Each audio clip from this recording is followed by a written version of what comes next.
normally happens is for planning purposes, it normally takes time before even we convene that vetting committee, because it requires like 15 to 20 people to be there, elders from villages, the chiefs, all the security departments, whether it is NIS, whether it is DMI, whether it is DCI, there are a lot of bureaucracies involved.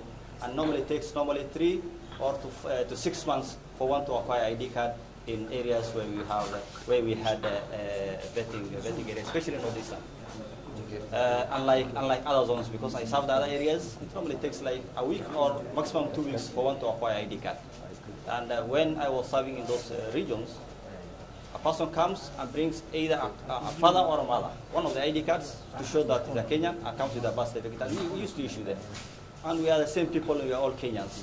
So we knew that this was a problem, a huge problem, and this huge problem that we were facing was lifted by His Excellency President Ruto.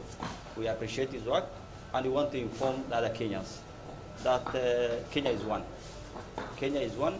If there was people who are trying to, suppress the other part of the country, and now that the president understood and, is trying to solve that matter and want to unite the whole country, they should not be, see this as a problem. They should at least accept and make sure that we are all working on the same purpose.